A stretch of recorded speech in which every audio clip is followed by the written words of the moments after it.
E aí, galerinha, tudo bem? Espero que vocês estejam bem e com saúde, tá? Antes de começar aqui a falar um pouquinho sobre o nosso conteúdo, só peço a compreensão de vocês. Essa é uma videoaula amadora, né? Bem caseira. Vocês vão escutar muito barulho de carro, barulho de moto, tá certo? Tá até passando um agora. E assim, eu vou tentar ao máximo editar e tirar o máximo desses ruídos para que não atrapalhe nossa aula, tá bom? Mas é só isso mesmo. Então, assim, nós vamos continuar o nosso conteúdo, estamos iniciando o segundo bimestre, e o nosso conteúdo do segundo bimestre é a parte termoquímica. O que é essa parte termoquímica? É a parte da química que estuda a energia envolvida numa reação química, tá? E essa parte introdutória nós vamos entender um pouco sobre reações exotérmicas e reações endotérmicas. Termoquímica, como eu havia falado, é a parte da química que ela estuda as reações, a energia envolvida nas reações. Essa energia liberada, essa energia absorvida durante o processo reacional. Mas o que é esse processo reacional? Bem, nós temos os reagentes, certo? E para que aconteça a reação química, aconteça a transformação química, primeiro eu tenho que ter a ruptura dessas ligações dos reagentes. Então, vai haver a quebra da molécula, vai haver a quebra das ligações, tá? Para depois haver a formação de novas substâncias, a formação de novas ligações químicas se transformando em substâncias que a gente chama de produtos. Então, assim, durante a quebra das ligações, para que aconteça essa quebra das ligações, e tem que acontecer uma absorção de energia, né? Então, eles vão absorver uma quantidade de energia para que aconteça a quebra das ligações químicas. E aí, durante a formação das ligações, essa energia ela vai sendo liberada, tá bom? Dentro da termoquímica, nós temos dois processos, que é o processo exotérmico, com liberação de calor, né? A sensação que vai dar no ambiente, no meio, é uma sensação de aquecimento, certo? E o processo endotérmico, tá? É um processo de absorção de energia, onde nós vamos ter um ambiente resfriado, nós vamos ter uma sensação de frio no meio. Então, processo exotérmico versus processo endotérmico. Vamos fazer umas comparações aqui. Dentro dos processos exotérmicos, eu tenho a queima da vela, combustão de álcool ou derivados do petróleo, como gasolina, óleo diesel, queima do propano, a condensação da água. Então, assim, gente, toda combustão ela vai ser um processo exotérmico. Certo? Toda combustão, isso é uma informação importantíssima para vocês. Então, a queima da vela é uma combustão, a própria combustão do álcool, né, da gasolina, é um processo exotérmico, certo? A queima do propano, todos esses acontecem com uma grande quantidade de liberação de energia. A liquefação ou condensação é aquele processo que o gás, né, ele vai passar para o estado líquido. Então, durante esse processo, né, dessa passagem de estado de gasoso para líquido, também é um processo exotérmico. No próximo slide vocês vão entender melhor. Nós temos aqui os processos endotérmicos.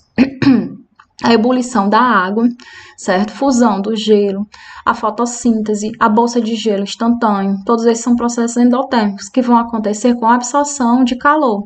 Então, assim, a ebulição da água, então a água ela vai absorver o calor, absorver a energia para que aconteça o movimento das moléculas mais intenso até haver o rompimento dessas ligações intermoleculares, né? Que aí as moléculas se soltam e viram vapor. A fusão do gelo é bem parecido, né? Também é um processo endotérmico, onde ele vai absorver energia para ele passar do estado sólido para o estado líquido, que é o derretimento do gelo. A fotossíntese é um processo sim, endotérmico, porque a planta, né, ela vai absorver a energia da luz solar para que aconteça a produção da glicose, que é o seu alimento. E a bolsa de gelo instantâneo, da mesma forma, a reação química, né, que acontece nessa bolsa de gelo, ela vai acontecer e vai ter uma absorção de calor. Quando acontece essa absorção de calor, ela vai resfriar o meio, então ela vai deixar aquela bolsa gelada, tá certo? Então, gente, nós vamos continuar aqui com o nosso processo exotérmico e processo endotérmico, agora com aquele esqueminha que fala sobre as mudanças de estado físico, tá?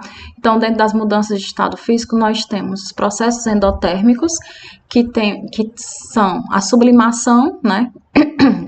Que é a passagem do estado sólido para vapor, certo? A fusão, que não é essa daí do Dragon Ball Z, mas sim essa, que é o derretimento do gelo, um exemplo, não é isso? Que é a passagem do estado sólido para líquido. A vaporização, que é a passagem do estado líquido para o vapor, tá? Aí, os processos exotérmicos, nós temos a sublimação de vapor para sólido. Nós temos a condensação ou liquefação, que é de vapor para líquido, e a solidificação, que é de líquido para sólido, tá bom? Então, vamos ver agora sobre a entalpia da reação. O que seria esta entalpia da reação? A entalpia da reação é a energia absorvida ou liberada numa reação quando o reagente e produto são comparados sob a mesma pressão. Por que tem que ser comparado sob a mesma pressão? Para que os dados coletados durante a averiguação, né, do experimento, ele esteja de forma correta, tá certo? A gente tem que sempre fazer as comparações de forma correta, tá? Isso aí é para seguir os padrões de trabalho científico. E aí, assim, a entalpia ela é representada pela letra H, o H maiúsculo, tá? E aí a gente usa muito na parte da termoquímica é a variação de entalpia, certo? Sabendo que uma reação química, ela começa com os reagentes e finaliza com os produtos, uma variação sempre é o final menos o inicial. Então, nós temos aqui, ó, a entalpia, aqui, a entalpia dos produtos menos a entalpia dos reagentes, certo? Então, a variação de entalpia é exatamente a quantidade de energia liberada ou absorvida durante uma reação química. Então, nós temos aqui um diagrama, certo? Um diagrama de energia de uma reação endotérmica. Então, observe que o reagente, ele está aqui embaixo, ó. Ele começa a reação com certa quantidade de energia. E aí, depois que acontece a reação, olha só o produto, o produto tem uma quantidade de energia maior do que a quantidade de energia dos reagentes. O que é essa energia? Tá certo? O que foi que aconteceu? Então, durante a reação química, houve uma absorção de energia, por isso que o produto ele tem uma energia maior, tá certo?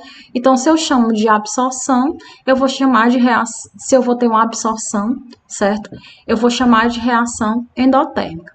Concordam comigo que a entalpia do produto ela é maior do que a entalpia dos reagentes? Também concordam comigo quando eu pego um número maior menos um número menor, eu tenho um número positivo. Então, a variação de entalpia de uma reação endotérmica, ela vai ser positiva, quer dizer, ela vai ser maior do que zero. E nós temos aqui um diagrama de energia mostrando uma reação exotérmica, certo? Olha só como o reagente ele inicia a reação. Ele inicia a reação com uma certa quantidade de energia, até uma quantidade de energia grande, né? E aí finaliza a reação química, né, com a energia dos produtos, a energia menor, tá bom? Então, aqui, ó, houve o quê? Uma liberação de calor, uma liberação de energia. Aí ele perdeu energia, ok? Então, assim, vocês concordam comigo que se eu pegar um número menor menos um número maior, vai dar um número negativo? Pois é. Então, assim, o ΔH da reação exotérmica, ele vai ser menor do que zero, vai ser negativo, tá certo?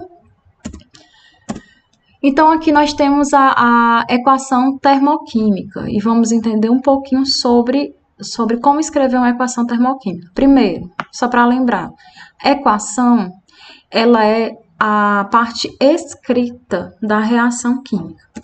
Então, aqui nas reações exotérmicas, tá? Eu tenho aqui uma reação genérica de A mais B formando C mais D, certo? Numa reação exotérmica, eu posso colocar, tanto na reação exotérmica como na reação endotérmica, eu posso colocar o valor da energia dentro da reação química ou ao lado da reação química. Já na reação exotérmica, eu vou adicionar o valor da energia lá do lado dos produtos, tá certo? Como se estivesse simbolizando a sua liberação, tá? Aqui, ó. Vai ficar do lado dos produtos. Ou então eu posso escrever dessa forma. Eu escrevo a reação química normalmente e boto ΔH igual menos, porque é uma reação exotérmica. A reação exotérmica, o ΔH ele é negativo, tá certo? Pois ele perdeu energia, aquela reação perdeu energia, tá? Houve a liberação de energia, então tá aqui o meu ΔH negativo. Aqui é um gráfico, também um diagrama de variação de entalpia. Observe que aqui eu tenho a entalpia dos reagentes e aqui embaixo eu tenho a entalpia dos produtos, tá? Então, assim, a minha energia nos reagentes era bem mais alta do que a dos produtos, mostrando que houve uma liberação, houve uma perca de energia. E essa variação aqui, ó, entre produto e reagente, esse pedacinho aqui, eu vou chamar de variação de entalpia. Lembrando aqui que a variação de entalpia é a entalpia dos produtos menos a entalpia dos reagentes. Como o produto, o número é menor do que o número como a entalpia dos produtos ela é menor do que a entalpia dos reagentes, o meu ΔH ele vai ser negativo, vai ser abaixo de zero. Já nas reações endotérmicas, eu vou escrever dessa forma. Eu vou adicionar o valor da energia lá nos reagentes, certo? Então, fica A mais B mais a quantidade de energia, formando C e D. E como eu posso escrever também? Eu posso colocar ela do lado de fora da reação química, né? Como tá aqui. Aqui, ó, A mais B, formando C e D, aí eu coloco ΔH igual e boto o sinal positivo, lembrando que a reação endotérmica é a reação de absorção, a reação de ganho de energia, então, sinal positivo, tá? E aí nós temos aqui um diagrama mostrando o caminho da reação e mostrando a parte da diferença de entalpia. Então, aqui nós temos o reagente, certo? Com a quantidade de energia menor, né? Após a reação química, nós temos lá o produto com a quantidade de energia maior. Então, se eu tenho minha entalpia dos produtos é maior do que a entalpia dos reagentes, o meu ΔH vai ser positivo. E aí eu vou chamar de reação endotérmica. Vamos para um exemplo. Classifique as reações em exotérmicas ou endotérmicas. Nós temos aqui, ó, a combustão do metano. Aí nós temos aqui uma reação entre o trióxido de ferro mais carbono, formando ferro sólido e monóxido de carbono. Nós temos aqui a reação da formação da glicose. Temos aqui uma neutralização de um ácido e uma base, certo? Que é o ácido clorídrico e o hidróxido de sódio, formando o cloreto de sódio e água.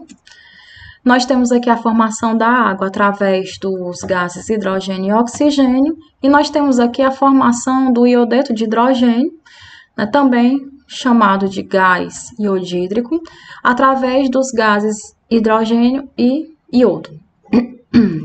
Então, vamos lá para o primeiro.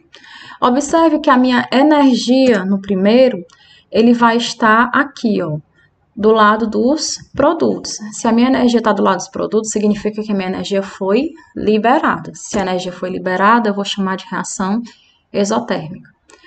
Observe que aqui ele não está incorporado dentro da equação química. Ele vai estar do lado de fora. O sinal é positivo. Ó. Sinal positivo significa que ele ganhou. Se ele ganhou, ele absorveu. Então, é a reação endotérmica. Aqui eu tenho a minha quantidade de energia adicionada aos reagentes. Então, se ela vai estar do lado dos reagentes, significa que ela absorveu essa energia. Então, é uma reação endotérmica. Olha o meu ΔH negativo. Se é negativo, significa que eu perdi. Então, eu liberei energia, tá? E se é uma liberação de energia, reação exotérmica. Aqui eu tenho uma energia somada aos produtos. Mesma coisa lá do item 1. significa que houve uma liberação de energia. Então, se eu fosse ler essa equação química, né? Então, na reação da formação da água, houve uma liberação de 68,3 quilocalorias, tá? É uma reação exotérmica. E na última, na sexta, nós temos aqui um ΔH positivo. Se o ΔH ele é positivo, significa que o quê? Que ele absorveu, ele ganhou. Se ele ganhou uma reação endotérmica, ok? Outro exemplo aqui pra gente. Então, assinale a alternativa que contém apenas processos com ΔH negativo. Só lembrando, gente, ΔH negativo significa que ele perdeu, né? Ele perdeu, ele liberou. E aí é uma reação exotérmica. Então, nós temos a combustão e a fusão, combustão e sublimação de sólido para gás, combustão e sublimação de gás para sólido, fusão e ebulição, evaporação e solidificação, tá? Só para lembrar, lembra que eu falei lá no comecinho? Toda combustão, ela é um processo exotérmico, então, ΔH negativo. A gente já elimina os itens D e E. Aí eu coloquei aqui, ó, o nosso processozinho, nosso esqueminha, certo? Que eu falei num slide lá na frente, que mostra os processos de mudança de estado físico. Então, nós temos aqui, ó, a fusão. Gente, a fusão, ela é um processo endotérmico, então já descarto o item A.